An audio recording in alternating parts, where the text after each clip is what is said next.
अगर आप इस कहानी का पिछला भाग देखना चाहते हैं तो उसका लिंक मैं आपको डिस्क्रिप्शन बॉक्स में दे दूंगी और साथ में कमेंट बॉक्स में पिन भी कर दूंगी, तो आप वहां से भी जाकर देख सकते हैं। शाम को सारी तैयारी हो चुकी थी। अंकुर बिनी तैयार हो चुके थे। अंकुर अभी भी नाना बोल रहा था, लेकिन अब संतोष जी और शालिनी के समझाने पर उसे हार मानकर जाने के लिए गाड़ी में बैठना पड़ा। रुद्राक्षी की एक ज़रूरी मीटिंग थी तो वो मिंटू और बाकी सबको फ़ोन करके उसे एयरपोर्ट तक छोड़ने को बोल दी। अंकुर जाते हुए मिंटू को समझाया जा रहा था कि उसे क्या क्या करना है और वो बस हाँ में हाँ मिला रहा था। कुछ देर में दोनों को एयरपोर्ट छोड़ सब हवेली वापस लौट आए। रात को 8 बज चुके थे, लेकिन अभी भी रुद्राक्षी का कुछ पता नहीं था। उसका फ़ोन भी नॉट रीचेबल बोल रहा था। संतोष जी हाल में चक्कर काट रहे थे। शालिनी जी जब उसका इंतज़ार करते हुए थक गईं तो आराध्य को फ़ोन लगाया तो वो बाहर ही किसी काम से गया हुआ था। आराध्य फ़ोन उठाते हुए बोला, हाँ माँ बोलिए, सब ठीक तो है ना? शालिनी जी बोली, बेटा मीठी का फ़ोन नहीं लग रहा है और वो अभी तक घर भी नहीं आई है। आराध्य बोला, ओके मैं देखता हूँ। फिर कुछ रुक कर बोला, नहीं मैं लेकर आता हूँ, आप लोग परेशान मत होइए। बोल फ़ोन रख कर रुद्राक्षी को फ़ोन लगाया तो अभी भी उसका फ़ोन नॉट रीचेबल बोल रहा था, तो अब जल्दी से उसके ऑफिस के लिए निकल गया। आधे घंटे बाद ऑफिस के बाहर पहुंचा तो उसकी गाड़ी बाहर ही खड़ी थी, मतलब वो ऑफिस में है बोलकर जल्दी से अंदर गया, लेकिन गेट पर गार्ड ने उसे रोक लिया। गार्ड बोला, आप कौन? दिखने में तो अच्छे लगते हैं, लेकिन मैम इस समय किसी से नहीं मिलती और अब उनके निकलने का टाइम हो चुका है, तो आप कल आना। आराध्य उसके नाम को पढ़ते हुए कंधे पर हाथ रख कर बोला, भोला भैया आपको पता है मैं कौन हूँ? भोला बोले, आप चाहे जो भी हो, लेकिन एक बात याद रखिए, मैम को पता चला तो प्रॉब्लम में फंस जाएंगे, इसलिए निकलिए यहाँ से। बोल उसका हाथ हटा दिया। आराध्य बोला, अच्छा ठीक है, आप अपने मैम को फ़ोन करके बोलिए आराध्य पुरुषोत्तम आए हैं। भोला बोला, क्यों? और वो इस समय किसी मीटिंग में है तो फ़ोन नहीं उठा सकती। आराध्य बोला, यार 9 बजने वाले हैं और आपकी मैम अभी तक मीटिंग में है, अभी कॉल कीजिए वरना आपको बाहर फेंक दूंगा। फिर मुझे मत बोलना मैंने बोला नहीं। भोला अब जल्दी से अंदर कॉल किया, लेकिन किसी ने फ़ोन नहीं उठाया। भोला पीछे मुड़ते हुए बोला, किसी ने फ़ोन नहीं उठाया, लेकिन सामने कोई नहीं था। भोला बोला, अब ये कहाँ गए? बोल इधर उधर देखने लगा तो आराध्य अंदर जा चुका था। भोला बोला, आज तो गई नौकरी। भोला बोल उसके पीछे भागा। आराध्य सामने कुछ दूर जाकर इधर उधर देखा तो सामने नेम प्लेट पर लिखा था बीरेन्द्र सिंह राजपूत और अंदर से आवाज़ें आ रही थी। भोला उसे रोक पाता उससे पहले वो अंदर जा चुका था। अंदर 2 लोग सामने चेयर पर बैठे थे और रुद्राक्षी सामने लैपटॉप में देखते हुए उन्हें कुछ समझा रही थी कि अचानक से केबिन का दरवाज़ा खुला तो उधर देखने लगी। आराध्य हाथ बांधे खड़ा उसे ही घूर रहा था। रुद्राक्षी ने टाइम देखा, 9 बजने वाले हैं। फिर सामने दोनों को देखते हुए बोली, आप लोग अब घर जाइए, हम कल डिस्कस करेंगे इस प्रोजेक्ट पर। तो दोनों ने यस मैम बोला और बाहर चले गए। रुद्राक्षी ने लैपटॉप बंद करके आंखें बंद कर लिया। आराध्य बोला, तो आज यहीं सोने का आइडिया है तो बता दीजिए, बाकी लोगों को भी बुला लेता हूँ, आपको थोड़ी बहुत कंपनी दे देंगे। रुद्राक्षी अब सारी फाइल और बाकी चीज़ों को समेटते हुए अपना लैपटॉप बैग लेकर उठते हुए बोली, चलिए, और बिना आराध्य की बात सुने बाहर आई। भोला अभी भी वहीं खड़ा था। जैसे ही रुद्राक्षी को बाहर आते देखा तो जल्दी से उसके पास आते हुए बोला, मैम मैम मैंने सर को बहुत रोका, लेकिन ये मुझे फंसा कर अंदर आ गए। रुद्राक्षी ने उसे देखा, फिर पीछे आराध्य को जो उसे ही देख रहा था, तो भोला को देखते हुए बोली, आज के बाद इन्हें मत रोकिएगा। बोल आगे बढ़ गई और बाहर आकर आराध्य के गाड़ी में बैठकर बैग पीछे रख लिया। आराध्य ने भोला को देखकर उसका कंधा ठोकते हुए बोला, समझ गए? भोला ने सर हाँ में हिलाया तो आराध्य बाहर आकर ड्राइविंग सीट पर बैठ गया और गाड़ी स्टार्ट करके घर के लिए निकल गया। रुद्राक्षी काफ़ी देर तक कुछ नहीं बोली तो आराध्य उसे देखते हुए बोला, कम से कम फ़ोन तो ओपन रखा करो यार, पता है माँ पापा कितने परेशान हैं। रुद्राक्षी बोली, वो काम करने में टाइम का ख्याल ही नहीं आया। बोल आंखें बंद कर लिया। आराध्य बोला, मीठी यार इतना भी क्या काम का प्रेशर कि ना खुद के लिए टाइम हो ना किसी और के लिए। रुद्राक्षी बोली, आगे से ध्यान रखूंगी। कुछ देर में दोनों घर पहुंचे और रुद्राक्षी बाहर निकलते हुए आराध्य को देखकर बोली, अंदर आएंगे या फिर? आराध्य बोला, तुम बोलो, आऊँ या फिर? रुद्राक्षी बोली, अंदर आइए, बोलकर अपना बैग लेकर चली गई। आराध्य उसके पीछे अंदर आया। सब हाल में ही बैठे हुए थे। शालिनी ने दोनों को देखा तो कुछ नहीं बोले। संतोष जी ने रुद्राक्षी को जाकर फ्रेश होकर जल्दी आने को बोला तो वो अपने रूम में चली गई। कुछ देर बाद नीचे आई और डाइनिंग टेबल पर बिना कुछ बोले बैठ गई। शालिनी जी गुस्सा थी, इस बात को वो और बाकी सब लोग भी अच्छे से समझ रहे थे, लेकिन आज ना उसकी और किसी की बोलने की हिम्मत हो रही थी। खाना खाते खाते अचानक उसे खांसी आने लगी। शालिनी जल्दी से पानी का गिलास उसके मुंह से लगाते हुए बोली, आराम से, अब खाना भी नहीं खाना है तो बोल दिया होता, खाना भी वहीं भिजवा दिया होता मैंने, फिर तो घर आने की ज़रूरत ही नहीं होती। रुद्राक्षी ने उनकी तरफ देखा तो वो वापस से अपनी जगह बैठ गई। फिर संतोष जी और बाकी सबकी तरफ देखते हुए उसे हंसी आ रही थी। कितनी शांति से सब बैठकर खाना खा रहे हैं, मतलब उस एक के ना बोलने से इतनी शांति। फिर हिम्मत करके बोली, अम्मा वो सब्जी दीजिए ना, नहीं तो सारा बाबूजी खा जाएंगे। संतोष जी बोले, मैंने तो अभी तक छुआ ही नहीं। शालिनी जी उन्हें घूरते हुए बोली, चुप कीजिए आप, सब आपका ही बिगाड़ा हुआ है, जब देखो तब बस अपनी मनमानी करते रहते हैं। और वैसे ही बेटी है इनकी, जैसे किसी की ना सुनने की कसम खाई हुई है। रुद्राक्षी अब खाना खाते हुए बोली, अम्मा उसमें मेरी कोई गलती नहीं है, अब बाबूजी जैसे रहेंगे वैसे ही तो मैं भी रहूँगी ना। आपको ना इनसे शादी ही नहीं करनी चाहिए था, ना आप शादी करती और ना ही मैं धरती पर आती। संतोष जी खुद से बोले, वाह बेटा, मतलब अपने बचने के लिए मुझे फंसाया जा रहा है। Good good, very good. आखिर बेटी किसकी है? शालिनी जी बोली, मेरा ही दिमाग खराब था जो इनसे शादी के लिए हाँ बोला। रुद्राक्षी ने देखा शालिनी जी संतोष जी को सुना रही हैं तो धीरे से उठकर अपने रूम की तरफ भाग गई। कुछ देर बाद संतोष जी बोले, आप भी ना शालिनी, भाग गई मीठी हम दोनों को फंसा कर। मिंटू बोला, इसमें भी आप दोनों की गलती है। शालिनी जी बोली, बहुत दिनों से बेटा जी मार नहीं खाए हो तो बता दो कि पेट पूजा हो गया है, पीठ पूजा करवाना है। राधिका बोली, good night everyone. Soni, good night, मुझे नींद आ रही है, बोलकर दोनों निकल गए। मिंटू बोला, अब मुझे भी नींद आ रही है, कविता आराम से आना, बोल वो भी जल्दी से निकल गया।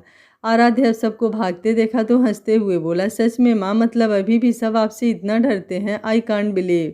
संतोष जी बोले, बेटा वो क्या है ना। फिर शालिनी जी की तरफ देखे तो वो उन्हें ही घूर रही थी। संतोष जी बोले, मैं कहाँ, मैं तो कुछ नहीं बोल रहा था। आराध्य बोला, आप लोग कंटिन्यू कीजिए, मैं मीठी से मिलकर घर निकलूँगा। शालिनी जी बोली, आराध्य बेटा, रितिका बनारस पहुँच गई ना। आराध्य बोला, जी माँ, वो दोपहर में ही पहुँच गई। शालिनी जी बोली, तो आज यहीं रुक जाओ, रात भी काफ़ी हो चुकी है। आराध्य बोला, नहीं माँ, मैं चला जाऊँगा। संतोष जी बोले, रुक जाओ बरखुरदार, क्यों डांट सुनना चाहते हो। आराध्य बोला, ठीक है, बोलकर गेस्ट रूम में जाने लगा तो शालिनी पीछे से बोली, पहले जिससे मिलने जा रहे थे उससे तो मिल लो, वरना सो जाएगी तो फिर कोई फ़ायदा नहीं है, सुबह कब गायब हो जाए। आराध्य अब जल्दी से उसके रूम की तरफ चला गया। कविता सारा टेबल का सामान किचन में रखकर वो भी अपने रूम में चली गई। आराध्य रुद्राक्षी के रूम में पहुंचा तो वो उल्टा बेड पर लेटी हुई थी। आराध्य बोला, ये क्या है यार, ऐसे कौन सोता है। रुद्राक्षी कुछ नहीं बोली। आराध्य बोला, मीठी बात कर रहा हूँ और पता है मुझे तुम सोई नहीं हो। रुद्राक्षी घूमकर उठते हुए बोली, बोलिए। आराध्य बैठते हुए बोला, क्या बोलिए, कल से ना एक बार कॉल ना मैसेज, और अभी भी आते ही सो गई। रुद्राक्षी बोली, तो अब आप भी अम्मा की तरह नाराज़ हैं तो जाकर सो जाइए, कल मनाऊंगी, अभी के लिए गुड नाइट, मुझे सच में बहुत तेज़ नींद आ रही है, बोलते हुए लेटने को हुई। आराध्य बोला, कितना अनरोमांटिक हो यार, चलो सो जाओ। रुद्राक्षी उसके गाल पर किस करते हुए बोली, गुड नाइट, लव यू। आराध्य बोला, अब इसके अलावा कोई ऑप्शन नहीं है, बोल उसके सर को चूम कर अच्छे से सुलाकर लाइट ऑफ किया और दरवाज़ा बंद करके बाहर निकल गया। सुबह सुबह 7 बजे फ़ोन की घंटी से रुद्राक्षी की नींद खुली तो उठकर बैठते हुए फ़ोन देखा तो ऑफिस से था। रुद्राक्षी फ़ोन उठाते हुए बोली, हाँ बोलो। उधर से आवाज़ आई, मैम यहाँ कुछ लोग आकर हंगामा कर रहे हैं। रुद्राक्षी बोली, क्या, अच्छा ठीक है, आधे घंटे तक कंट्रोल करो, सबको आ रही हूँ, बोल। फ़ोन रखकर जल्दी से बाथरूम में भागी। 10 मिनट में तैयार होकर जल्दी बाहर आई तो सब लोग बाहर चाय पी रहे थे। शालिनी ने उसे तैयार देखा तो कुछ बोलती उसके पहले ही रुद्राक्षी उनके गले लगते हुए बोली, सॉरी लेकिन अभी जाना बहुत ज़रूरी है, शाम को आकर बताती हूँ, कुछ प्रॉब्लम है, प्लीज़ प्लीज़ गुस्सा मत होना, ज़रूरी है, बोल। उनके गाल पर किस करके बोली, शाम को मिलती हूँ, बाय। फिर आराध्य को चलने को बोल आगे बढ़ गई। आराध्य बाहर आया और गाड़ी में बैठा तो रुद्राक्षी उसके बगल में बैठते हुए लैपटॉप खोलकर कुछ करने लगी। आराध्य बोला, कुछ हुआ है क्या। रुद्राक्षी बोली, नथिंग सीरियस, बस कुछ लोगों का दिमाग खराब हो गया है, अब सही जगह लाना बहुत ज़रूरी हो गया है। आराध्य कुछ नहीं बोला और सामने देखकर ड्राइविंग करने लगा। शालिनी अभी भी वैसे ही खड़ी थी। संतोष जी ने सबकी तरफ देखा, फिर शालिनी को देखते हुए बोले, शालिनी बैठ जाइए, ज़रूर कोई बड़ी बात होगी इसलिए वो परेशान है, शाम को आएगी तो मैं खुद पूछ लूँगा। शालिनी बोलकर किचन में चली गई। कुछ देर बाद रुद्राक्षी और आराध्य ऑफिस पहुंचे। ऑफिस के बाहर 10-12 लोग खड़े होकर नारेबाजी कर रहे थे। आराध्य बोला, मीठी, ये लोग कौन हैं और क्या कर रहे हैं। रुद्राक्षी बोली, इन्हें बुखार हो गया है, इलाज के लिए आए हैं। आराध्य कन्फ्यूज्ड होकर उसकी तरफ देखा तो रुद्राक्षी एक आंख दबाते हुए बोली, बनारस ने इन जैसे छोटो लोगों से डील करना सिखाया है, आप बैग पकड़िए। बोलकर अपना बैग उसे पकड़ा कर सबके सामने जाते हुए बोली, रिलैक्स रिलैक्स रिलैक्स हो जाइए, आराम से बात कीजिए, सबको डरा क्यों रहे हैं आप लोग। आराध्य कुछ दूर पर खड़ा उसे देख रहा था कि आखिर ये कैसे डील करने वाली है। बाकी के कुछ स्टाफ भी उसके साथ खड़े थे। तभी सामने से आगे आते हुए एक आदमी बोला, आपने हम सब के 2-2% शेयर अपने में मिला लिया और हमें उस डील से बाहर कर दिया और अब बोल रही हैं कि हम सब रिलैक्स करें। आपको पता है इससे हमारा कितना नुकसान हुआ है। रुद्राक्षी बोली, ओह शिट, इतना बड़ा प्रॉब्लम, लेकिन आप लोगों ने बताया नहीं कब मैंने आप लोगों से आपके 2-2% शेयर लिए हैं, या फिर भूल रहे हैं आप सब लोग कि अब हमारा और राठौर का पार्टनरशिप टूट चुका है, तो आपके सारे शेयर उनके पास हैं और इन सब का लीगल नोटिस भी आप सब लोगों के पास जा चुका है। तो आराम से पानी पीजिए और जाकर इसका हिसाब किताब आप राठौर से कीजिए, मुझसे नहीं, क्योंकि ना मैंने आपसे कोई डील तब किया था और ना आज किया है और ना ही कोई शेयर खरीदा है, तो कुछ देने का तो सवाल ही नहीं उठता है। बोल आगे बढ़ी, फिर रुक कर सबको देखते हुए बोली, आप सबके फ़ोन में एक मैसेज गया होगा, देख लीजिएगा, गुड लक। बोलकर आराध्य को चलने को बोल अंदर चली गई। सब अपना अपना फ़ोन चेक करने लगे तो पता चला राठौर ने सारा कांड किया है और अब उन्हें फंसा कर यहाँ भेज दिया। तो सब गुस्से से बाहर चले गए। रुद्राक्षी अपने केबिन में आई और 2 चाय लाने को बोल बैठ गई। लैपटॉप सामने खोल रखा, तब तक चपरासी चाय रखकर बाहर चला गया। आराध्य उसे देखते हुए बोला, तो ये सब क्या हो रहा है। रुद्राक्षी बोली, कुछ नहीं, बस राठौर के साथ पार्टनरशिप था, वही अलग हुए हैं तो थोड़ा हंगामा तो बनता है ना। आराध्य बोला, ज़्यादा बड़ी प्रॉब्लम तो नहीं होगी ना, मतलब जैसे ये लोग हंगामा कर रहे थे। रुद्राक्षी बोली, नहीं अब सब ठीक है। फिर लैपटॉप डाउन करके उसकी तरफ देखते हुए बोली, तो क्या बोल रहे थे आप कल रात को। आराध्य को याद आया, रुद्राक्षी ने बोला था सुबह बोलने को, लेकिन सुबह सुबह यहाँ आ गई। आराध्य टेबल पर रखा हुआ बॉल घुमाते हुए बोला, किसी के पास टाइम कहाँ है मेरे लिए, और एक मैं हूँ जो सब कुछ छोड़कर उनके पीछे पीछे दौड़ रहा हूँ। रुद्राक्षी उठते हुए उसके पास आई और गेट को लॉक करते हुए बोली, किसने कहा मेरे पास टाइम नहीं है, मेरे पास तो आज टाइम ही टाइम है। बोल उसका चेयर घुमाकर सामने बैठती, तब तक आराध्य उसे खींचकर अपनी गोद में बैठा लिया। रुद्राक्षी उठने लगी, लेकिन आराध्य उसे पकड़ते हुए बोला, अभी तो टाइम ही टाइम था, तो फिर अब कहाँ जाना है। रुद्राक्षी बोली, ठीक है, आप नहीं चाहते तो नहीं जाऊंगी, लेकिन चाय ठंडी हो गई है। आराध्य बोला, मैं ठंडी ही पी लूँगा। बोल एक सिप पी कर उसकी तरफ बढ़ा दिया तो रुद्राक्षी ने लेकर एक बार में ही सारा पी लिया। आराध्य उसे देखते हुए बोला, मीठी यार, हमारे बारे में भी कुछ सोचा है या फिर सबको हनीमून पर भेजते भेजते भूल गई कि हम दोनों का भी वो यात्रा अभी बाकी है। रुद्राक्षी ने उसे देखा, फिर कुछ सोचते हुए बोली, अच्छा तो आपको भी जाना था, तो पहले बताना चाहिए था ना, अंकुर के साथ साथ आपको भी कहीं अच्छी जगह भेज देती। जैसे क्वीन मूवी में कंगना रनौत गई थी अकेले हनीमून पर, देखा था ना कितना एंजॉय किया था उसने, वैसे आप भी एंजॉय कर लेते। आराध्य अब उसे खुद से दूर करके उठते हुए बोला, ठीक है जो मर्जी करो, मैं जा रहा हूँ। दरवाजे तक पहुँचा तब तक रुद्राक्षी उसे दीवार से लगाते हुए बोली, कहाँ जा रहे हैं पंडित जी, वो भी ऐसे नाराज़ होकर। आराध्य चेहरा दूसरी तरफ घुमाते हुए बोला, मेरे पास भी काम है और मुझे छोड़ो, अपना काम करो। रुद्राक्षी उसका चेहरा अपनी तरफ करते हुए बोली, अच्छा, और आपको लगता है कि मैं आज आपको छोड़ने वाली हूँ, तो आपको बिल्कुल गलत लग रहा है, क्योंकि आज आपका पूरा दिन सिर्फ और सिर्फ मेरा है। आराध्य ने उसे देखा तो वो उसे ही देख रही थी, फिर खुद से बोला, ये मुझे रोज़ ऐसे ही बेवकूफ़ बनाती है, लेकिन आज मैं बेवकूफ़ नहीं बनने वाला। फिर रुद्राक्षी का हाथ हटाते हुए बोला, अब जब आप पूरी तरह से मेरी बनने के लिए तैयार हो जाइएगा तब हम आराम से साथ में टाइम स्पेंड करेंगे, वरना आप अपना काम कीजिए और मैं अपना। Okay bye. बोल उसका हाथ हटाकर बाहर निकल गया। रुद्राक्षी को इसकी जरा सी भी उम्मीद नहीं थी। तब तक फिर से गेट खुला और आराध्य उसके पास आकर उसके सर पर किस करके बोला, लव यू, तो तैयार होकर बता दीजिए वरना बाय, और बाहर चला गया। 3 दिन हो गए, लेकिन आराध्य ने ना तो रुद्राक्षी को कॉल किया और ना ही उसका कोई कॉल रिसीव किया। शाम को 5 बजे रुद्राक्षी किसी को कॉल करते हुए बोली, लोकेशन दो, वो भी 5 मिनट में। बोल फ़ोन रख कर अपने केबिन में टहलते हुए बोली, यार इतना भी क्या काम कि एक बार मिल नहीं सकते। माना थोड़ी बहुत गलती मेरी भी थी, काम में बिजी थी, तो इसका क्या मतलब। फिर खुद से बोली, नहीं यार, लग रहा है इस बार कुछ ज़्यादा हो गया, चलो रुद्राक्षी पाठक मनाओ। तब तक उसके फ़ोन में मैसेज आया तो गाड़ी की चाबी लेकर बाहर निकल गई। सामने से आ रहे मिंटू ने उसे आज इतना जल्दी निकलते देखा तो जल्दी से उसके पास आते हुए बोला, क्या हुआ, तू इतनी जल्दी में कहाँ जा रही है?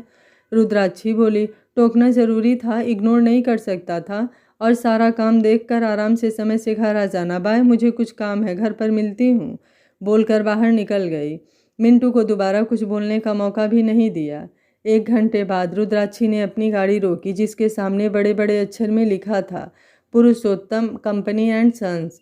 रुद्राक्षी बिना देर किए गाड़ी से उतरी और डायरेक्ट अंदर जाने लगी, लेकिन गेट पर गार्ड उसे रोकते हुए बोला, किससे मिलना है मैम? रुद्राक्षी उसे घूरते हुए बोली, तेरे बाप से, मिलवाएगा? गार्ड बोला, मैम ये क्या बदतमीजी है, आप ऐसे कैसे बोल सकती हैं? रुद्राक्षी बोली, 1 सेकंड में हट जाओ, वरना या तो तुम्हारा सर फूटेगा या फिर मैं जेल जाऊंगी तुम्हारे मर्डर के इल्ज़ाम में। गार्ड बोला, आप हैं कौन और आप मेरा सर क्यों फोड़ेंगी? और अब आप साफ साफ बताइए आप हैं कौन, नहीं तो मुझे पुलिस बुलाना पड़ेगा। रुद्राक्षी बोली, नंबर मुझसे लोगे या फिर मैं अपना फ़ोन ही तुम्हें दे दूं? बोल उसे साइड में धक्का देते हुए अंदर आ गई। सारे स्टाफ उसे ही देख रहे थे। आज पहली बार कोई लड़की, वो भी बिना डरे, इस तरह से अंदर आई थी। गार्ड उसके पीछे पीछे दौड़ रहा था। मैम आप गलत कर रही हैं, आप ऐसे कैसे घुस गई हैं और आपको मिलना किससे है? रुद्राक्षी इधर उधर देखते हुए सामने चपरासी से बोली, आराध्य पुरुषोत्तम का केबिन किधर है? चपरासी, केशव, गुड इवनिंग मैम, आप यहाँ? रुद्राक्षी बोली, तुम जानते हो मुझे? केशव बोला, जी, और सर का केबिन सामने से लेफ्ट के बाद दूसरा है। रुद्राक्षी सारी बातों को छोड़ आगे बढ़ गई। सारी लड़कियां अपने में बातें करने लगी। आखिर रुद्राक्षी बीरेंद्र सिंह राजपूत आराध्य के केबिन का पता क्यों पूछ रही है? केशव जल्दी से गार्ड को रोकते हुए बोला, तुम उनके पीछे कहाँ जा रहे हो? गार्ड बिना उसे देखे बोला, अरे यार, उन्हें रोकने जा रहा हूँ, और कहाँ जा रहा हूँ? चपरासी केशव बोला, पागल हो गए हो क्या? उन्हें तो खुद सर भी नहीं रोक सकते, तो तुम कैसे रोक सकते हो? जाओ बाहर देखो। गार्ड उसे देखते हुए बोला, तुम जानते हो वो कौन है? केशव बोला, बिल्कुल, सर के केबिन में बस उन्हीं की तो तस्वीर है। एक दिन सर से हिम्मत करके पूछा तो पता चला कि सर की मंगेतर है। बहुत जल्दी ही दोनों की शादी होने वाली है। अब जाओ, सुना है काफ़ी गुस्से वाली हैं। गार्ड अब खुद से बड़बड़ाते हुए बाहर चला गया। रुद्राक्षी ने केबिन के बाहर एक गहरी सांस लिया और दरवाज़ा खोल दिया। आराध्य अपनी सेक्रेटरी रोजी से कुछ बात कर रहा था। रुद्राक्षी को देखा तो मुस्कुराते हुए बोला, रोजी आप जाइए, हम बाद में बात करेंगे। रोजी ने सामने देखा, फिर आराध्य को, जो रुद्राक्षी को देख रहा था, और रुद्राक्षी गुस्से में उसे घूर रही थी। रोजी बोली, सर आगे का मैं कर लूँगी। रुद्राक्षी बोली, 1 सेकेंड रोजी, आप आराम से काम कीजिए, मैं वेट कर लूँगी आपके सर का, मुझे कोई दिक्कत नहीं है। रोजी बोली, आप मुझे जानती हैं मैम? रुद्राक्षी बोली, जी बिल्कुल, आपके सर आपकी काफ़ी तारीफ़ करते हैं। रोजी बोली, क्या मैम, आप मेरा मजाक उड़ा रही हैं? रुद्राक्षी अभी भी आराध्य को देखते हुए बोली, नहीं बिल्कुल नहीं, मैं तो सच बोल रही हूँ। आपके सर को उनके सिंसियर एम्प्लॉय बहुत ज़्यादा पसंद है और आप उनमें से एक हैं। रोजी बोली, मैम मैं काफ़ी भिजवाती हूँ, बोलकर बाहर जाने लगी। रुद्राक्षी बोली, मिस रोजी? रोजी रुकते हुए बोली, यस मैम। रुद्राक्षी बोली, 1 घंटे के बीच में आप कोई कॉफ़ी, चाय या किसी को भी अंदर नहीं भेजेंगी? रोजी ने आराध्य को देखा तो वो उसे जाने को बोला तो रोजी यस मैम बोलकर बाहर चली गई। आराध्य अब उसके पास आते हुए बोला, तुम इतना गुस्से में क्यों हो, और यहाँ आने से पहले बताना तो चाहिए था, एक बार मैं खुद लेने आ जाता। रुद्राक्षी उठकर उसके सामने खड़ा होते हुए बोली, अच्छा तो आपको क्या लगता है मैंने आपको इन 3 दिन में कोई कॉल नहीं किया? आराध्य उसे देखते हुए उसके नज़दीक जाने लगा तो रुद्राक्षी पीछे जाते हुए बोली, आपका फ़ोन कहाँ है? आराध्य उसे दीवार से लगाते हुए बोला, फ़ोन को मारो गोली, जब सामने पूरा का पूरा कंपनी खड़ा हो तो एक फ़ोन लेकर क्या होगा? रुद्राक्षी अभी भी उसे घूरते हुए बोली, आपने मेरा फ़ोन क्यों नहीं उठाया? आराध्य बोला, क्योंकि तुम मुझे ढूंढते हुए मेरे पास आ सको, और मुझे पूरा यकीन था तुम मेरे पास जरूर आओगी। बोल उसके करीब बढ़ने लगा।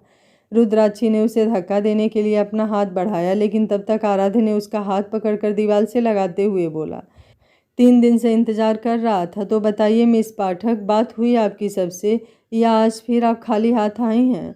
रुद्राक्षी ने एक नज़र उसे देखा, फिर अगल बगल आराध्य के चेयर के सामने उसकी बड़ी सी पेंटिंग लगी हुई थी। ये कब की है शायद उसे भी याद नहीं है, या शायद सबके साथ गई थी तभी की लग रही थी। और भी 3-4 उसके पेंटिंग्स लगे हुए थे। रुद्राक्षी बोली, आपके केबिन में इतनी सारी मेरी फ़ोटो? आराध्य उसे देखते हुए बोला, पहले मेरे बातों का जवाब दीजिए, फिर मैं बताऊंगा।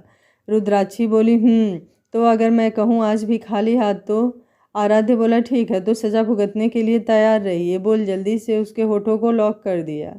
कुछ देर बाद रुद्राक्षी के फ़ोन की घंटी बजी तो उसने आराध्य को धक्का दिया और उसे घूरते हुए बोली, अब आप भाड़ में जाओ, अब ढूंढना तो दूर फ़ोन भी नहीं करूँगी।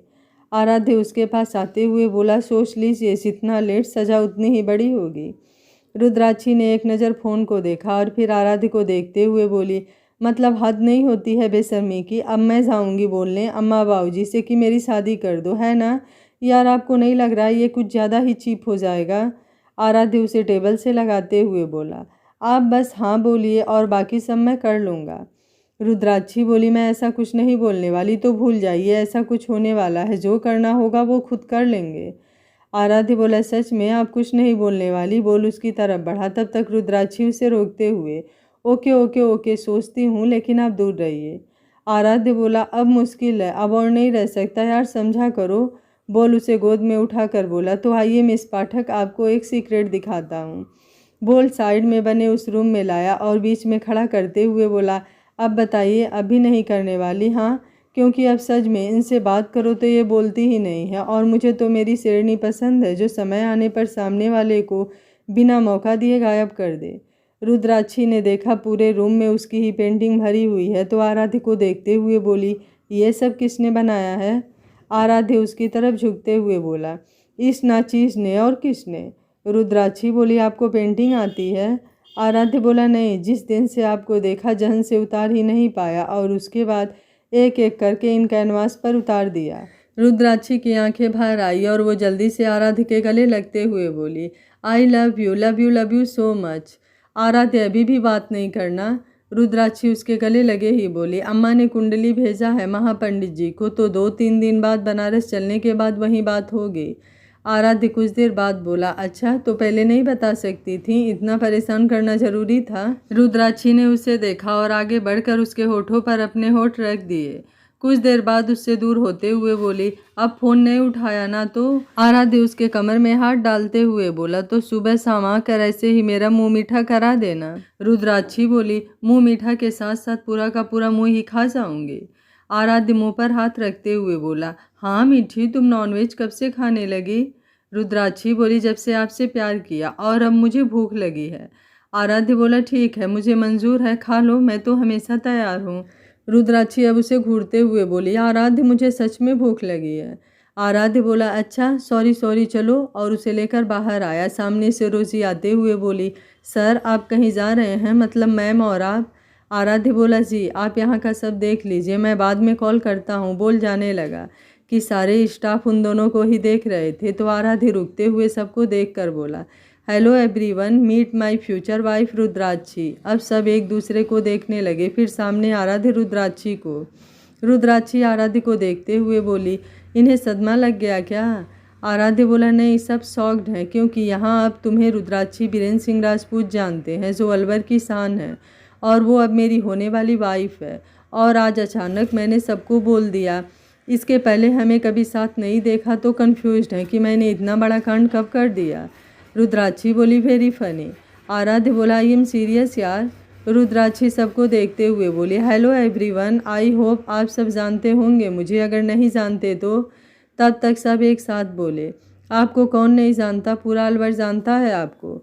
रुद्राक्षी बोली, तो आप सबको आज हमारी तरफ से एक छोटी सी पार्टी, तो आप सब जा सकते हैं तैयार होने के लिए। बाकी आज का और कल का सारा काम आप कल आकर पूरा करेंगे, और लोकेशन आपको आधे घंटे में भेज दिया जाएगा। बोल आराध्य को देखा तो आराध्य उसके पास आते हुए बोला, मीठी ये सब क्या है यार? रुद्राक्षी बोली, कभी कभी चिल करना चाहिए, इसलिए सबको आज पार्टी दीजिए, कल खुश होकर सब जोश के साथ काम करेंगे, और बिल मेरे कार्ड से। आराध्य बोला, नहीं। रुद्राक्षी बोली, पार्टी मैं दे रही हूँ, और वेट कीजिए, आपसे शूज समेत वापस भी ले लूँगी। बोल रोजी को अपना कार्ड और कुछ चीज़ें समझाकर आराध्य के साथ बाहर आ गई। आराध्य उसकी गाड़ी में बैठते हुए बोला, तो डेट पर चलें? रुद्राक्षी बोली, नहीं, आज कुछ देसी करते हैं, चलिए मैं आपको पता बताती हूँ, वहाँ चलते हैं। आराध्य बोला, जी बिल्कुल। बोल गाड़ी स्टार्ट कर दोनों निकल गए। 2 दिन बाद सारा काम समेट कर सब लोग बनारस आ गए। अंकुर और विनी का सबने मिलकर जोरदार स्वागत किया, और एक छोटा सा पार्टी रखा गया जिसमें कुछ जान पहचान वाले लोग ही आए थे। रात को पार्टी के बाद सबने खूब सारा मस्ती किया, और 12 बजते बजते सब अपने अपने घर चले गए। रुद्राक्षी अपने रूम में आई, फ्रेश हुई और बेड पर लेट गई, लेकिन काफ़ी देर तक जब उसे नींद नहीं आई तो ऊपर छत पर लगे झूले पर आकर बैठ गई। कुछ देर बाद उसे लगा पीछे कोई है। घूम कर देखा तो अंकुर हाथ बांधे खड़ा था। रुद्राक्षी बोली, तुम यहाँ क्या कर रहे हो? अंकुर बोला, वो तो मैं भी पूछ सकता हूँ, तुम इतनी रात को यहाँ क्या कर रही हो? रुद्राक्षी थोड़ा साइड होते हुए बोली, अच्छा ठीक है बैठो। अंकुर आकर उसके बगल में बैठ गया और उसके बोलने का इंतज़ार करने लगा। रुद्राक्षी बोली, यार नींद नहीं आ रही थी बस, और कुछ नहीं। अंकुर बोला, इसलिए बोल रहा हूँ अब शादी कर लो, नींद जल्दी आ जाएगी। रुद्राक्षी बोली, तुम्हें देख कर लग तो नहीं रहा है, और मुझे तो लग रहा है बीबी के सताए गए पति हो जो आधी रात को जगह ना मिलने पर इधर उधर घूम रहा है। अंकुर बोला, मीठी यार मजाक ना उड़ाओ, तुम्हें आते देखा तो चला आया। रुद्राक्षी बोली, ठीक है अब जाओ, तुम्हारी बीबी इंतजार कर रही होगी। अंकुर बोला, नहीं वो सो गई। रुद्राक्षी बोली, और बताओ वो खुश तो है ना तुम्हारे साथ, कोई दिक्कत तो नहीं है? वैसे आज उसे देखकर लग तो रहा था कि वो खुश है, फिर भी संतुष्टि के लिए।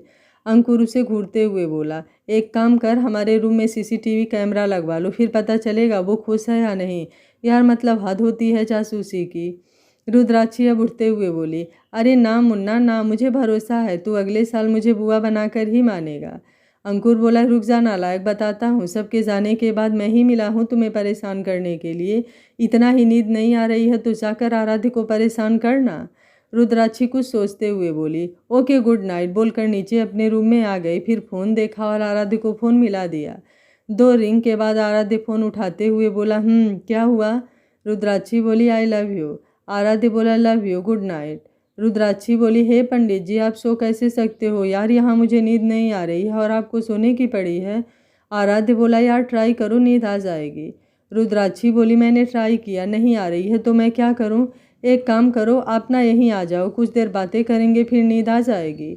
आराध्य झटके से आंखें खोलकर बैठते हुए बोला, मजाक कर रही हो, रात के 1 बज रहे हैं यार। रुद्राक्षी बोली, तो मैं क्या करूं, अब मुझे नींद नहीं आ रही है तो नहीं आ रही है, इसलिए या तो आप मुझसे बात करोगे या फिर मेरे पास आओगे, आपके पास सिर्फ 2 ऑप्शन हैं। आराध्य बोला, अच्छा बोलो, बात कर रहा हूँ। रुद्राक्षी उसे कुछ ना कुछ बोले जा रही थी और वो हाँ ना में जवाब दे रहा था। यही सब करते करते रात को 2:30 बज गए। काफ़ी देर बाद अब जब आराध्य को रुद्राक्षी की आवाज़ नहीं आई तो फ़ोन को देखा जो चालू था, तो फ़ोन कट करके अंकुर को फ़ोन मिलाया। 2 रिंग में अंकुर फ़ोन उठाते हुए बोला, यार तुम दोनों का हुआ क्या है, आज सोने क्यों नहीं दे रहे हो? आराध्य बोला, वो सॉरी यार, एक बार मीठी को देख लो, वो सो तो गई है ना। अंकुर उठते हुए बोला, क्यों, वो तो कब का सोने गई थी। आराध्य बोला, अरे मेरे भाई वो मुझे 2 घंटे से पका रही है, अब उसकी आवाज़ नहीं आई तो तुम्हें कॉल किया, थोड़ा सा देख लो यार प्लीज़। अंकुर उठते हुए बोला, तुम दोनों मिलकर एक दिन मेरा ना डाइवोर्स करवा दोगे। बोलते हुए रुद्राक्षी के रूम में गया जहाँ वो आराम से सो रही थी और उसका फ़ोन अभी भी कान के पास ही लगा था। तो आराध्य को वीडियो कॉल कर दिखाते हुए बोला, देख लो तुम्हारी राजकुमारी सो चुकी हैं और अब इजाज़त हो तो मैं भी सो जाऊं। आराध्य बोला, मीठी सो गई है तो जाओ तुम भी सो जाओ, मैंने कब मना किया है। अंकुर फ़ोन जैसे ही रखने वाला था आराध्य जल्दी से बोला, 1 सेकेंड। अंकुर खींचते हुए बोला, अब क्या है यार। आराध्य बोला, उसे ब्लैंकेट ओढ़ा दो, उसे ठंड लग जाएगी ना। अंकुर बोला, जो हुक्म सरकार। बोल रुद्राक्षी को ब्लैंकेट उठाकर बोला, और कुछ? आराध्य बोला, नहीं, गुड नाइट बोलकर फ़ोन रख दिया। अंकुर फ़ोन को घूरते हुए बोला, गुड नाइट। अबे नाइट बची कहाँ है तुम दोनों की वजह से, पूरी नाइट तो चली गई मेरी। बोलते हुए अपने रूम में गया और वैसे ही लेट गया। कुछ देर बाद बिनी उसे धक्का देते हुए बोली, यार आराम से सो जाओ ना, ऐसे कौन सोता है। अंकुर उसे घूरते हुए बोला, चुप, और अब कुछ बोला ना तो समझ लेना। बिनी दूसरी तरफ करवट लेकर जैसे ही सोने को हुई, अंकुर उसे अपनी तरफ खींचते हुए बोला, अब कहाँ जा रही हो मेरी नींद उड़ाकर। बिनी बोली, यार सोने दो ना, 4 बार उठकर वैसे ही परेशान करके रखा है।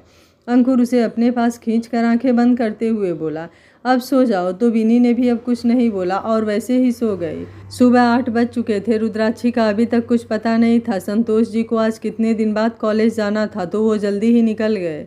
अंकुर ऑफिस जाने के लिए तैयार होकर नाश्ता कर रहा था।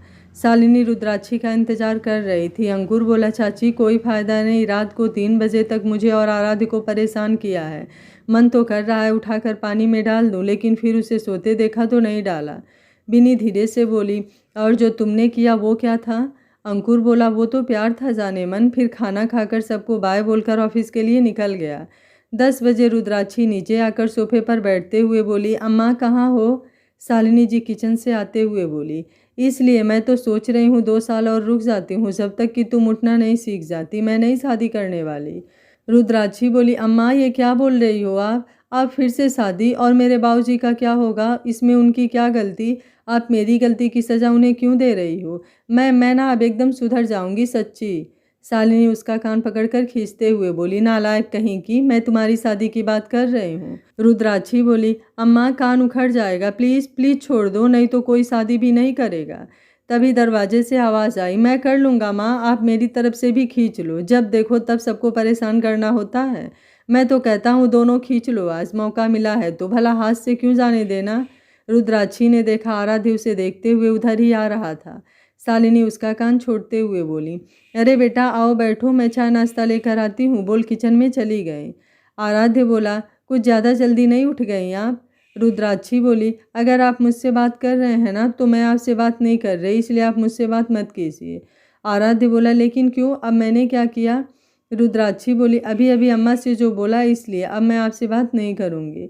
आराध्य खुद से बोला, वाह भाई आराध्य, चल अब शुरू हो जा। कुछ देर में शालिनी जी ने दोनों को नाश्ता दिया और वहीं बैठकर बातें करने लगी। शाम को महापंडित जी घर आने वाले थे तो शालिनी ने आराध्य को सबको घर लाने को बोल दिया। कुछ देर बाद आराध्य शाम को आने को बोल रुद्राक्षी के साथ ऑफिस के लिए निकल गया। रुद्राक्षी गाड़ी में एकदम शांत बैठी थी। आराध्य बोला, क्या हुआ, कुछ प्रॉब्लम है? रुद्राक्षी ने घूर कर उसे देखा, फिर चेहरा खिड़की की तरफ कर लिया। आराध्य थोड़ा तेज आवाज में बोला, मतलब अभी भी नाराजगी बरकरार है। कोई बात नहीं, अब मैं सोच रहा था शादी के बाद ही मनाऊंगा, वो भी अच्छे से अपने हिसाब से। उसकी बात सुनकर रुद्राक्षी उसकी तरफ घूरते हुए बोली, सोचिएगा भी मत। आराध्य ने उसका हाथ पकड़ने के लिए हाथ बढ़ाया, लेकिन रुद्राक्षी ने अपना हाथ पीछे खींच लिया। आराध्य गाड़ी एक खाली एरिया में थोड़ा साइड रोकते हुए बोला, अब बताइए कैसे मनाना पड़ेगा? रुद्राक्षी बोली, कोई ज़रूरत नहीं है मनाने की, आप बस मुझे ऑफिस छोड़ दीजिए। आराध्य बोला, ऐसे कैसे ऑफिस छोड़ दूँ, पहले तो मनाना पड़ेगा ना, बोल उसकी तरफ बढ़ा। तब तक पीछे से गाड़ियों की आवाज़ आई तो आराध्य अपनी सीट पर बैठते हुए बोला, सब के सब मेरे दुश्मन भरे पड़े हैं। रुद्राक्षी ने अभी उसकी तरफ नहीं देखा। आराध्य अब गाड़ी ऑफिस के सामने रोका तो रुद्राक्षी बिना कुछ बोले उतरकर अंदर चली गई। तो आराध्य शाम को मनाने को सोच अपने ऑफिस के लिए निकल गया। रुद्राक्षी अंदर आई और अपने केबिन में चली गई। इतने दिन के काम देखने में वो सब कुछ भूल गई कि वो आराध्य से नाराज़ है। उसके फ़ोन में मैसेज आया, खोल कर देखा तो आराध्य का था, जिस पर लिखा था आई लव यू। तो उसने भी आई लव यू टू लिख कर भेज दिया। 10 मिनट बाद फिर से मैसेज आया, खोल कर देखा तो ये भी आराध्य था, जिसमें लिखा था थैंक यू मानने के लिए, शाम को मिलते हैं। रुद्राक्षी को अब याद आया ये उसने क्या किया, काम के चक्कर में भूल ही गई कि वो आराध्य से नाराज़ है और उसी में हो गई ना गलती। फिर उसे एक मैसेज करके फ़ोन स्विच ऑफ करके रख दिया। आराध्य ने मैसेज देखकर फ़ोन मिलाया, लेकिन फ़ोन स्विच ऑफ था तो सर पकड़ लिया। शाम को सब लोग निकल रहे थे कि आराध्य जल्दी जल्दी रुद्राक्षी के ऑफिस पहुंचा। अंदर गया तो पता चला वो तो आज कब का निकल चुकी है। आराध्य ने अंकुर को कॉल किया तो पता चला वो घर पर नहीं है। आराध्य अब जल्दी से कुछ सोचकर गाड़ी में बैठ गया और गाड़ी घाट की तरफ घुमा लिया। आधे घंटे बाद आराध्य ने घाट से कुछ दूर पहले गाड़ी रोकी और जल्दी से घाट की तरफ बढ़ गया। आगे जाकर देखा तो रुद्राक्षी सबसे नीचे वाली सीढ़ी पर बैठी सामने बहते हुए पानी को देख रही थी। हर तरफ दिए की रोशनी से पूरा घाट रोशनी से बिखरा हुआ था, जैसे लाखों जुगनू पानी में किसी ने छोड़ दिया हो। आराध्य उसके पास बैठते हुए बोला, हमें भी बुला लिया होता तो आपको कंपनी देने आ जाते, आपको यूं अकेला नहीं रहना पड़ता। रुद्राक्षी सामने देखते हुए बोली, इतने सारे दिए के बीच हम अकेले कहाँ हैं, देखिए कितना सुंदर लग रहा है सब कुछ, जैसे कोई ख्वाब हो। आराध्य बोला, वो तो है, बनारस के घाटों की बात ही निराली है, यहाँ जो आता है महादेव के रंग में रंग जाता है। रुद्राक्षी बोली, आपको कैसे पता मैं यहाँ हूँ? आराध्य उसे देखकर बोला, जितना आप खुद को नहीं जानती हैं उतना जानने लगा हूँ। बस प्रार्थना है महादेव से हमारे साथ को, हमारे प्यार को किसी की नज़र न लगे। रुद्राक्षी उठते हुए बोली, चलिए, अम्मा ने घर जल्दी आने को बोला है। आराध्य बोला, वो सब जिसका काम है वो जा चुके हैं, वहाँ हमारा कोई काम नहीं है, इसलिए हम उस पार जाएंगे, बोल उसके साथ आगे आकर नाव पर बैठ गया। रुद्राक्षी उसके सामने बैठकर एकटक उसे ही देख रही थी। आराध्य ने सामने देखा तो उसे अपने पास आने का इशारा किया, लेकिन रुद्राक्षी ने ना में गर्दन हिला दिया। कुछ देर में दोनों उस पार आ गए। हल्के हल्के अंधेरे में उस पार से घाट और भी खूबसूरत लग रहा था। आराध्य उसे पीछे से हक करते हुए बोला, क्या हुआ? रुद्राक्षी उसके हाथ पर अपना हाथ रखते हुए बोली, कुछ नहीं। बस फिर उसे याद आया तो उसकी तरफ घूमते हुए बोली, आपने मनाया क्यों नहीं मुझे? आराध्य उसे अपने करीब खींचते हुए बोला, ओह अच्छा, याद आ गया आपको, तो बताइए कैसे मानना पसंद करेंगी? रुद्राक्षी उसका हाथ हटाते हुए बोली, मुझे नहीं पता, वो तो आपको पता होना चाहिए। आराध्य उस पर अपनी पकड़ और मजबूत करते हुए बोला, ये नहीं छूटने वाला जब तक आप मान नहीं जाती। रुद्राक्षी बोली, ऐसे कौन मनाता है? आराध्य बोला, मैं और कौन? बोल उसकी आंखों में देखने लगा कि कहीं से गाने की आवाज़ आई। देखा हजारों दफ़ा आपको, फिर बेकरारी कैसी है, संभाले संभलता नहीं है ये दिल, कुछ आप में बातें ऐसी है। गाने को सुनकर रुद्राक्षी आराध्य के सीने से लगकर बोली, आप मुझे हमेशा ऐसे ही इतने प्यार से मनाओगे ना? आराध्य उसे दूर करके उसके सामने घुटनों पर बैठते हुए गाने के लिरिक्स गाते हुए बोला, लेकर इजाज़त अब आपसे, सांसें ये आती जाती हैं, ढूंढे से मिलते नहीं हैं हम, बस आप ही आप बाकी हैं। फिर उसका चेहरा अपने दोनों हाथों में भरते हुए बोला, पल भर ना रहे दूर आपसे, बेताबिया ये कुछ और है, हम दूर होके भी पास हैं, नज़दीकियाँ ये कुछ और हैं। देखा हजारों दफ़ा आपको, फिर बेकरारी कैसी है, संभाले संभलता नहीं ये दिल, कुछ आप में बातें ऐसी है। गाना खत्म होते ही वहाँ जो कुछ लोग थे तालियां बजाने लगे। आराध्य सबको थैंक यू बोलकर रुद्राक्षी को देखकर बोला, आप चलें? रुद्राक्षी बोली, और उसके साथ आगे बढ़ गई जहाँ उनकी नाव उनका इंतजार कर रही थी। 1 घंटे बाद रुद्राक्षी घर आई तो राधिका उसके गले लगते हुए बोली, बधाई हो मैडम, 1 हफ्ते बाद ही शादी की डेट निकली है, अभी कुछ देर पहले ही बाकी सब लोग बाहर गए हैं। फिर उधर उधर देखते हुए बोली, तेरे पंडित जी कहाँ हैं, कहीं दिखाई क्यों नहीं दे रहे हैं? रुद्राक्षी सोफे पर आकर बैठते हुए बोली, वो घर गए हैं। सोनी आकर उसके गले लगते हुए बोली, बधाई हो मीठी। रुद्राक्षी बोली, अम्मा और बाबूजी कहाँ हैं? विनी किचन से आते हुए बोली, पहले आराम से बैठ तो जाओ यार, और बताओ क्या पीना है, चाय कॉफ़ी या फिर कुछ और? वैसे मैं क्या बोल रही थी, तुम ना काफ़ी पीने की आदत डाल लो, क्योंकि आराध्य को वही पसंद है। और चाची माँ चाचा जी संध्या आरती में शामिल होने और महादेव से तुम्हारे लिए प्रार्थना करने गए हैं। रुद्राक्षी बोली, ठीक है, मैं फ्रेश होकर आती हूँ, बोल अपने रूम में चली गई। 1 घंटे बाद नीचे आई तो हॉल में कोई नहीं था। इधर उधर देखा तो कोई नहीं दिखा। अपना फ़ोन निकालकर फ़ोन मिलाने के लिए जैसे ही नंबर डायल करने के लिए पूरे रूम में अंधेरा हो गया। रुद्राक्षी अब खुद से बोली, तो ये सब तुम सबका प्लान है, ठीक है, देखो फिर मैं क्या करती हूँ, बोलकर साइड हो गई। 5 मिनट बाद सब एक साथ हल्ला मचाते हुए सामने आ गए। सबके हाथ में कुछ ना कुछ था, साथ ही लाइट भी, लेकिन हॉल में कोई नहीं था। अंकुर सबको घूरते हुए बोला, क्या है ये सब? तुम लोगों ने तो बोला था वो यहीं पर है, लेकिन यहाँ तो कोई नहीं है। तब तक पीछे से एक तेज़ धमाका हुआ। सब अचानक से डरकर कान पर हाथ रखकर जो जहाँ था वहीं बैठ गया। रुद्राक्षी सीटी मारते हुए बाहर आई तो सब उसे घूरते हुए बोले, ये क्या था यार, ऐसे कौन डराता है? रुद्राक्षी बोली, सरप्राइज सरप्राइज, पसंद नहीं आया, वेरी बैड, अब बताओ क्या गिफ्ट है मेरे लिए? अंकुर उसे घूरते हुए बोला, कैसे झेलेगा आराध्य, मुझे तो सोच सोच कर बेचारे पर दया आ रही है। रुद्राक्षी बोली, ओह अच्छा, मुझे तो बिनी के लिए बहुत पहले से ही अफसोस होता है, कैसे झेलती है तेरे जैसे बंदर को। बिनी बोली, यार चलो केक कट करो, फिर आराम से लड़ना, जब देखो तब तुम दोनों को हमेशा लड़ना ही होता है। कविता किचन से केक लाकर टेबल पर रखते हुए बोली, आ जाइए सब लोग। रुद्राक्षी अंकुर को खींचते हुए बोली, अच्छा ठीक, आज बाद में मुंह फुला लेना। अब सबने मिलकर केक काटा। राधिका ने अंकुर को इशारा किया। रुद्राक्षी सबको खिलाने में व्यस्त थी। अंकुर जल्दी से केक का एक बड़ा सा पीस उठाकर रुद्राक्षी के पूरे फेस पर लगाते हुए बोला, सॉरी, लेकिन अब तेरा मेकअप तो हमें ही करना पड़ेगा ना, नहीं तो अगर आराध्य तुझे देखकर भाग गया तो दिक्कत हो जाएगी। रुद्राक्षी कुछ नहीं बोली। उसके बाद बारी बारी से सबने मिलकर उसे भूत बना दिया। उसने भी आज सबको पूरा मौका दिया खुद को लगाने का। कुछ देर बाद आंखों से केक साफ करते हुए बोली, कोई और बाकी है तो आ जाओ, फिर बाद में मुझे बिल्कुल मत बोलना कि मैंने मौका नहीं दिया। अंकुर टिश्यू पेपर उसे देते हुए बोला, साफ कर लो, वरना आराध्य ने ऐसे देखा ना तो भाग जाएगा भूत देखकर, बोलेगा मैंने तो लड़की मांगी थी और सबने मिलकर मुझे भूत पकड़ा दिया। रुद्राक्षी बोली, रुक जा, बताती हूँ तुम्हें, और उसके पीछे पीछे भागी। वो आगे भाग रहा था और रुद्राक्षी पीछे, दोनों पूरे घर में भाग रहे थे। बाकी सब आराम से बैठकर बाकी बचा हुआ सामान खाते हुए दोनों को देख रहे थे और बारी बारी से दोनों को चीयर भी कर रहे थे। अंकुर जब थक गया तो एक जगह रुकते हुए बोला, बस कर मेरी माँ, कितना दौड़ाएगी। रुद्राक्षी उसके गले लगकर बोली, लव यू, हमेशा तू मेरी लाइफ में एक स्पेशल जगह डिजर्व करेगा। अंकुर उसे उठाकर गोल गोल घुमाते हुए बोला, वी आल लव यू। उसके बाद सब जल्दी से आकर दोनों के गले लग गए। कुछ देर बाद रुद्राक्षी फेस होकर नीचे आई तो शालिनी जी, संतोष जी भी आ चुके थे। शालिनी बोली, मीठी, कम से कम अब तो कुछ सीख लो, वरना भाभी बोलेंगे मैंने तुम्हें कुछ सिखाया ही नहीं। रुद्राक्षी उनके थाल से प्रसाद उठाकर खाते हुए बोली, ऐसे कभी नहीं होगा, क्योंकि एक माँ अपने बच्चे की शिकायत कभी किसी से नहीं करती, तो आपको फिक्र करने की कोई ज़रूरत नहीं है, जस्ट इंजॉय। शालिनी बोली, बस बातें करवा लो और बाकी काम तो अपने आप ही हो जाएगा। बोलते हुए किचन में चली गई।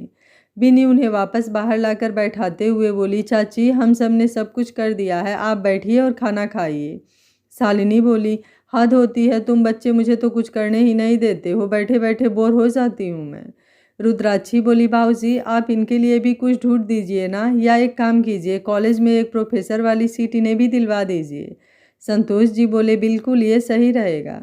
शालिनी जी उन्हें घूरते हुए बोली, एक हफ्ते बाद बेटी की शादी है और आपको अभी भी सब कुछ मजाक लग रहा है। संतोष जी बोले, अरे मैंने कहाँ कुछ बोला, वो तो मीठी ने। शालिनी बीच में उन्हें रोकते हुए बोली, सब पता है मुझे आप दोनों का। रुद्राक्षी उठकर उनके गले लगते हुए बोली, अम्मा, सच में मुझे नहीं जाना यार कोई ससुराल, एक काम करते हैं ना, आपके दामाद जी को अपने घर ले आते हैं। शालिनी जी उसका कान पकड़कर सामने बैठाते हुए बोली, मुझे तुमसे इसी बात की उम्मीद थी। फिर उसका कान छोड़ते हुए प्यार से उसके गाल पर हाथ रख कर बोली, बेटा, दोनों घर तुम्हारा है, जब मर्जी वहाँ रहना और जब मर्जी यहाँ रहना, ना कोई ससुराल ना कोई मायका। ये जिस किसी ने भी रूल बनाया है ना, मैं नहीं मानती और ना ही इजाज़त देती हूँ तुम्हें मानने के लिए। मुझे लगता है बस शादी के बाद घर परिवार और खुशियाँ ज़्यादा हो जाती हैं। कुछ लोग प्यार से उसे अपने आंचल में समेट कर इसका दायरा बढ़ा देते हैं, जिससे वो और महक उठती हैं, तो कुछ लोग अपने आंचल का एक सिरा पकड़कर बाकी सब छोड़ देते हैं और उसी के साथ सारे रिश्ते, प्यार, परिवार छोड़कर अपनी एक अलग ही दुनिया बसाने लगते हैं। और मुझे लगता है जितना प्यार और सीख मैंने तुम्हें दिया है, उससे तुम हर रिश्ते का वही मान दोगी जो आज तक देखती आई हो, क्योंकि मैंने अपने बेटी को कभी अपना या पराया नहीं सिखाया। रुद्राक्षी उनके गले लगते हुए बोली, आई लव यू, मैं आपके मान को बढ़ाने की पूरी कोशिश करूँगी। संतोष जी खांसते हुए बोले, मैं भी हूँ, और मीठी बेटा, तुम्हें सबसे पहले जो भी बोलना है मुझे बोलना चाहिए। रुद्राक्षी बोली, क्यों, इसमें आपने क्या किया, सिखाया तो सब कुछ अम्मा ने ही है। संतोष जी बोले, अरे भाई, बीबी तो मेरी ही है ना, अगर मैंने शादी ही नहीं किया होता तो तुम कहाँ से आती और इतनी समझदार अम्मा तुम्हें कहाँ से मिलती। शालिनी जी उन्हें घूर कर देखने लगी। बाकी सब लोग भी कभी संतोष जी को तो कभी शालिनी को देख रहे थे। रुद्राक्षी बोली, वैसे अम्मा, बाऊजी ने एक बात तो एकदम सही कही। आई लव यू बाऊजी अम्मा से शादी करने के लिए, नहीं तो हमारी अम्मा का क्या होता। अगर आप उन्हें नहीं मिलते तो बेचारी अम्मा तो सच में, अब मैं क्या ही कहूँ। इतना स्मार्ट हस्बैंड, वाह क्या बात है अम्मा, आपकी तो किस्मत ही खुल गई। बोलते हुए दोनों लोगों को देखने लगी। संतोष जी बोले, बेटा, ये तारीफ़ है या। रुद्राक्षी बोली, बिल्कुल बाबूजी, तारीफ़, मैं आपका मजाक कभी नहीं। अगर मैं ऐसा सोचूं तो 4 बार गंगा नहाऊं। शालिनी उठते हुए बोली, कमरे में आइए, बात करती हूँ आपसे, बोलकर अपने रूम में चली गई। संतोष जी भी अब जल्दी जल्दी उठकर बोले, अरे शालिनी, बात तो सुनिए। अरे मैं तो मजाक कर रहा था यार, बोलते हुए उनके पीछे चले गए। रुद्राक्षी अब आराम से खाना खा रही थी। अंकुर उसे देखते हुए बोला, मीठी यार, तुमने ऐसा क्यों किया, अगर दोनों लोगों में झगड़ा हो गया तो। रुद्राक्षी उसे अपने पास बुलाते हुए बोली, तुझे भी मसाला चाहिए तो बोल, उसके बाद रात भर लड़ते रहना तुम दोनों। अंकुर उसे घूरते हुए बोला, बिल्कुल नहीं, कल का बहुत परेशान किया है, अब आज नहीं, और मुझे नींद आ रही है। रुद्राक्षी बिनी को देखते हुए बोली, बिनी, वो मैं क्या बोल रही थी कि मैं। अंकुर बिनी का हाथ पकड़ते हुए बोला, बिनी चलो, मुझे कुछ काम है तुमसे। बिनी बोली, अरे लेकिन ऐसे क्यों खींच रहे हो यार, चल रही हूँ ना। अंकुर बोला, नहीं, मुझे कुछ चाहिए, चलो, अभी बहुत ज़रूरी है। रुद्राक्षी बोली, गुड नाइट अनु, आराम से सोना। अंकुर बोला, गुड नाइट एवरीवन, बोल बिनी को खींचते हुए अपने रूम में चला गया। राधिका बोली, इसे क्या हुआ है। रुद्राक्षी बोली, वो सब छोड़, और तुझे कुछ करना है या फिर काका का पैसा शादी करने के लिए ही वेस्ट किया था। अरे मिंटू को देखो, सबसे गधा इंसान भी अब अच्छा खासा कमा ले रहा है, और तुम यार शादी के बाद से ही बस घूमे जा रही हो। मिंटू उठते हुए बोला, मीठी अब हम भी चलते हैं, सुबह आते हैं। अंकुर अपने रूम में आया। बिनी उसके कपड़े निकाल कर उसे पकड़ाते हुए बोली, तुम मुझे खींच कर क्यों लाए हो?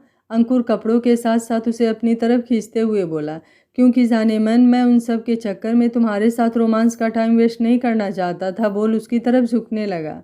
बिनी उसे धक्का देते हुए बोली, पहले फ्रेश होकर आओ, स्मेल आ रही है। अंकुर उसे गोद में उठाते हुए बोला, चलो साथ में चलते हैं, जब तक फ्रेश ना हो जाऊं तब तक निकलूंगा ही नहीं, ठीक है? बिनी बोली, अंकुर मुझे नहीं भीगना, प्लीज़ तुम फ्रेश होकर आओ ना। अंकुर बोला, सच में तुम लड़कियां जब बीबी बन जाती हो तो तुम्हारा भाव बढ़ जाता है। बोल उसे नीचे उतार दिया। बिनी उसके गाल पर किस करके बोली, प्लीज़ मैं बाहर वेट कर रही हूँ, जाओ। अंकुर बोला, ठीक है, लेकिन किस गलत जगह किया है? अगर सही जगह दे दो तो मैं कुछ सोच सकता हूँ। बिनी बोली, आंखें बंद करो। अंकुर बोला, नहीं, मुझे खुली आंखों से जीना पसंद है, या तो तुम जल्दी करो या फिर मैं खुद ले लूँगा। बिनी उसकी तरफ बढ़ते हुए बोली, तुम कितने ज़िद्दी हो यार। अंकुर बोला, वो तो मैं बचपन से हूँ। बिनी को उसकी सांसें अपने चेहरे पर महसूस हो रही थी, जिससे उसने आंखें बंद कर लिया। अंकुर उसकी तरफ बढ़ा और जैसे ही किस करने वाला था, बिनी का फ़ोन बजने लगा और दोनों जल्दी से दूर हो गए। अंकुर खुद को नियंत्रित करते हुए बोला, तुम देख लो, मैं फ्रेश होकर आता हूँ। बोल बाथरूम में चला गया।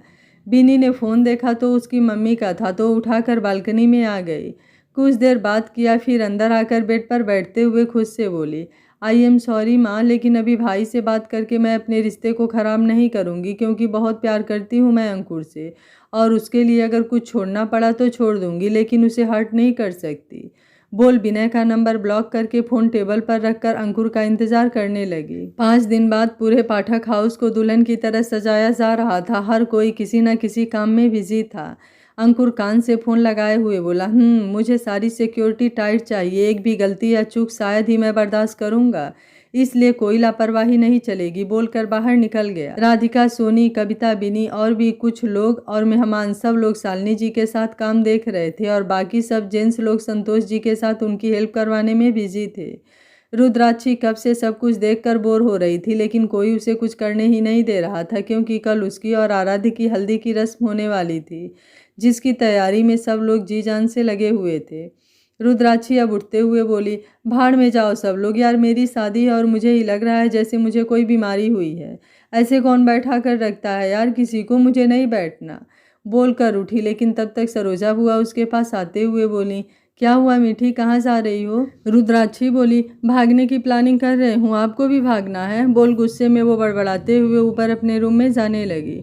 तब तक पीछे से फिर से उनकी आवाज़ आई, भाभी देख लीजिए अपनी लाडली के तेवर, शादी होने वाली है लेकिन तेवर में कोई फर्क नहीं आया है, मुझे तो लग रहा है। शालिनी जी उन्हें बुलाकर अपने साथ अंदर ले गई, क्योंकि सीढ़ियों से रुद्राक्षी उन्हें गुस्से से घूर रही थी। अब वो चली गई तो वो पैर पटकते हुए अपने रूम में आ गई। कुछ देर बाद दरवाज़ा बंद होने की आवाज़ आई तो पीछे घूमकर देखा तो दरवाजे पर आराध्य हाथ बांधे खड़ा उसे ही देख रहा था। रुद्राक्षी कुछ नहीं बोली और आगे आकर बालकनी में जाने को हुई, लेकिन आराध्य ने अब जल्दी से उसका हाथ पकड़कर खुद की तरफ खींचते हुए बोला, ये क्या है, और ऐसे सामने से इग्नोर कौन करता है यार? रुद्राक्षी बोली, मैंने इग्नोर किया तो ठीक है, जाइए, मुझे आपसे कोई बात नहीं करनी, और छोड़िए मुझे। क्योंकि? आराध्य उसे देखते हुए बोला, बोलो क्योंकि? रुद्राक्षी बोली, क्योंकि मैं कब से बोर हो रही थी, लेकिन वहाँ पर नीचे मुझे किसी ने कुछ करने नहीं दिया, और आपने तो मेरा फ़ोन भी नहीं उठाया, इसलिए अब ना मुझे आपसे कोई बात नहीं करना है और ना ही किसी और से कुछ करना है। आराध्य उसे अपने करीब खींचते हुए बोला, अच्छा जी, इतनी नाराज़गी कि मेरी तरफ देखना भी नहीं है, तो कोई बात नहीं, फिर मैं चला जाता हूँ और अब सीधे बारात लेकर ही आऊँगा। बोल उसके एक्सप्रेशन देखने लगा। रुद्राक्षी ने जैसे ही गुस्से में हाथ आगे बढ़ाया उसे धक्का देने के लिए, आराध्य जल्दी से अपने एक हाथ से उसके दोनों हाथों को पकड़ते हुए बोला, आई लव यू। पता है ना ये 3 दिन कैसे कैसे कटे हैं अलवर में, और आते ही आपकी इतनी नाराज़गी कैसे बर्दाश्त कर सकता हूँ मैं? बोल उसके कान के पास जाकर बोला, वैसे आपकी इजाज़त हो तो कुछ गुस्ताखी कर सकता हूँ मैं? रुद्राक्षी बिना कुछ बोले उसके सीने से लग गए। उसने भी तो इन 3 दिनों में आराध्य को काफ़ी मिस किया था, क्योंकि अविरल की जगह इस बार आराध्य को जाकर अलवर में 3 दिनों का काम देखना पड़ा था, और आज आया, और आने के बाद उसका फ़ोन नहीं उठाने से वो थोड़ी सी नाराज़ हो गई थी। लेकिन अब सब ठीक है, क्योंकि उसे भी पता था ज़रूरी नहीं होता तो वो कभी नहीं जाता। आराध्य उसके बालों में उंगली घुमाते हुए बोला, वैसे कोई मुझे इतना मिस करेगा इसकी उम्मीद थोड़ी कम थी मुझे। रुद्राक्षी उसे और कसकर पकड़ते हुए बोली, आई लव यू। आराध्य बोला, तो आज बाहर डिनर पर चलें, नहीं तो फिर कल से तो वैसे भी बाहर नहीं निकलना है। रुद्राक्षी अब उससे अलग होते हुए बोली, और आपको लगता है हमारे घर वाले हमें जाने देंगे? फिर उसे देखते हुए बोली, लेकिन आप अंदर कैसे आए? माँ ने रोका नहीं आपको? आराध्य वापस से उसे अपनी तरफ खींचते हुए बोला, चलना है हाँ या नहीं? बाकी का मैं सब संभाल लूँगा। रुद्राक्षी ने उसे देखकर हाँ में सिर हिला दिया।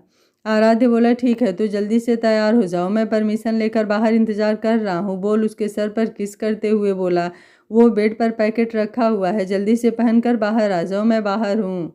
रुद्राक्षी बोली, लेकिन? आराध्य बोला, जान कोई लेकिन वेकिन नहीं, इंतजार कर रहा हूँ मैं, बोलकर बाहर चला गया।